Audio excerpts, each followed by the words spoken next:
Devil's Night, political tug-of-war and remote tropical islands. It almost sounds like the plot of a reality TV show like Survivor.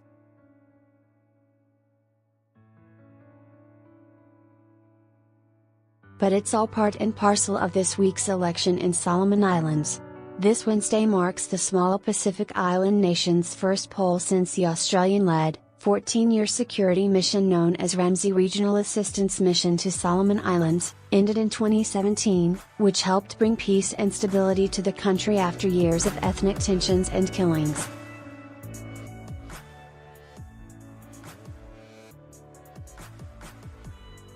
The mission cost Australia around $2.6 billion of taxpayers' money, which has been described by experts as a costly and disproportionate investment.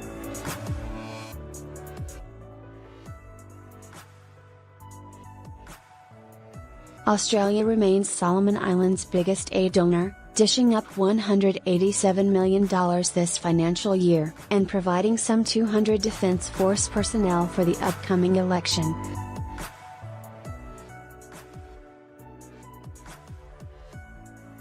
However, the poll takes place amid a Pacific geopolitical struggle between China and US and its allies, including Australia, and there's another diplomatic tug-of-war at play too.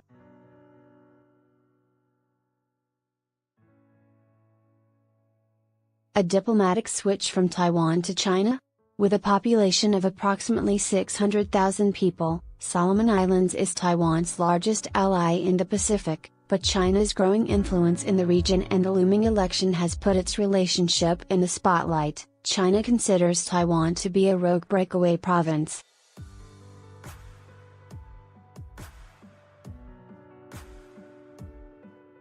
But Taipei has been a close friend to Solomon Islands, providing substantial aid assistance, including around $30 million in funds that are paid directly to members of parliament for the sole purpose of developing their rural constituencies.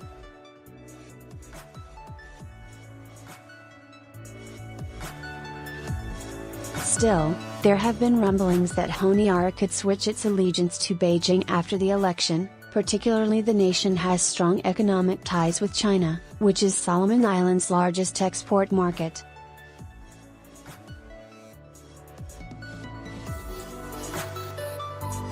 Those rumors have been denied by leading political parties that the ABC has spoken to, but a review is on the cards for the party of caretaker Prime Minister Rick Ho.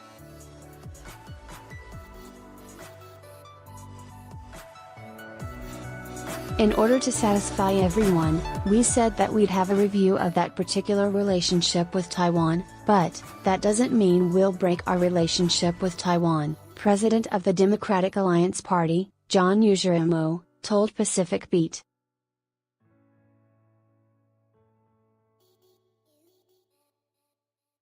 But he admitted that it is something of an open secret that there's been lobbying behind the scenes for a switch to China.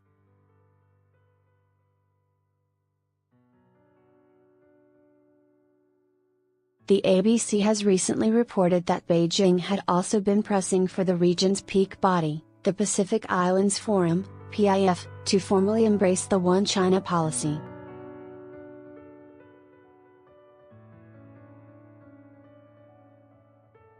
Six of PIF's members, including Solomon Islands, continue to recognize Taiwan. Taiwan's President Tsai Ing-wen recently carried out her own lobbying over the last week, with a visit to Palau, Nauru and the Marshall Islands, which are three of the six Pacific nations which continue to recognize Taiwan.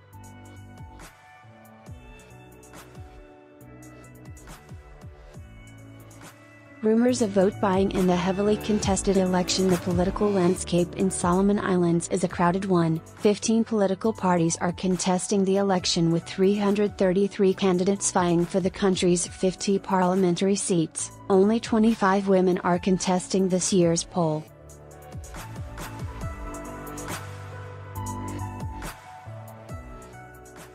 Voting will largely take place on just the one day, which, with voters on remote islands, is a logistical challenge.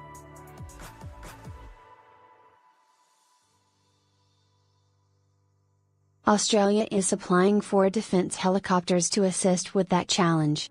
External link, Australian Army tweet: It's been somewhat of a carnival atmosphere, with a colourful and loud campaign period as would-be politicians try to woo voters with promises.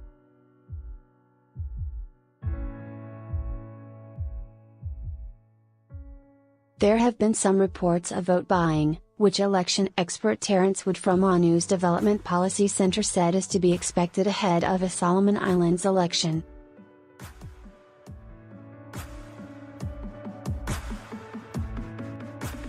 There's no reason to think this will be different in 2019, and although vote buying is illegal, laws only serve as deterrents if they're enforced, he wrote.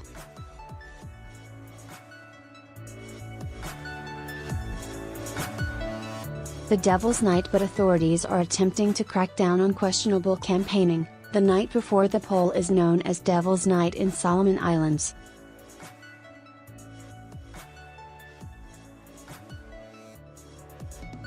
Candidates and their agents have quite openly in the past given out cash and other gifts like food as they try to shore up last-minute votes.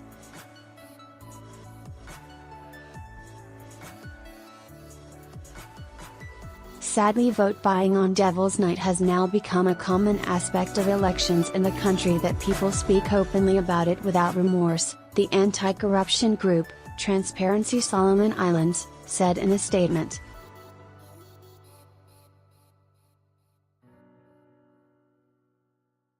Tougher electoral laws are in place this year, and for the first time authorities will be implementing a 24-hour ban on campaigning as a way to counter votes being bought.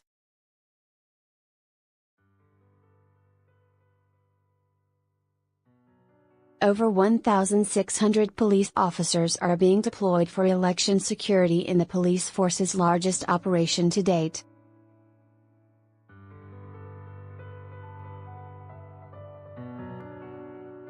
The important message is that the police are here to uphold the law. Electoral officials are also talking with Facebook about how to ensure electoral laws are not violated with campaign material on social media.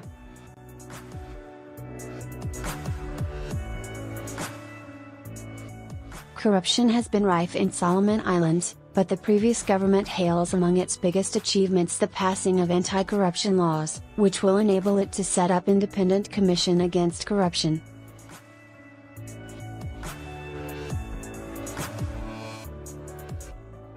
This is something both Australia and Solomon Islands' largest neighbour, Papua New Guinea, have so far failed to do.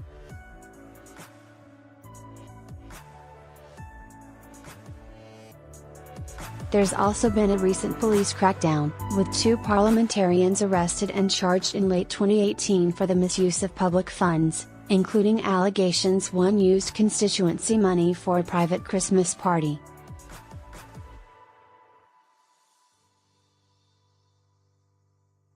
Both men will be contesting the elections, after prosecutors discharged their case against one politician while the other still has a case before the courts.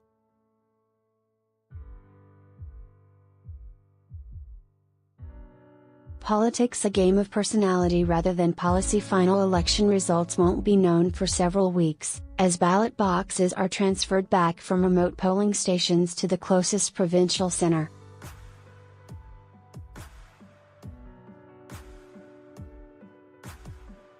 But while voters in Solomon Islands wait for the official announcement, winning candidates will be lobbying and building coalitions to form the next government.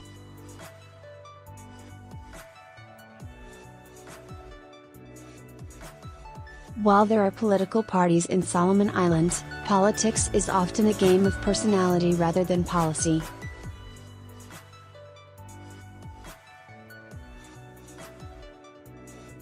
There have also been outbreaks of violence in recent years. In 2014, gunshots were fired at a boat carrying one group of MPs from an island resort, where they'd been taken in an effort to stop them defecting before a parliamentary vote to choose the new Prime Minister.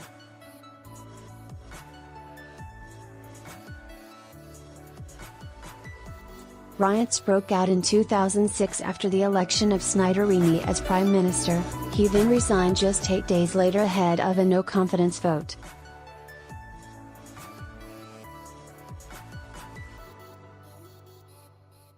But most close observers, like James Batley, a former Australian High Commissioner to Solomon Islands, are confident this year's poll and the announcement of the results should be peaceful.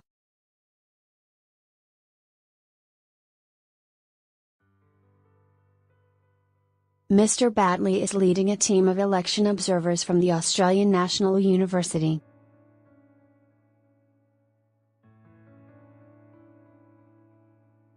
It does seem to me that everything is pretty much in place,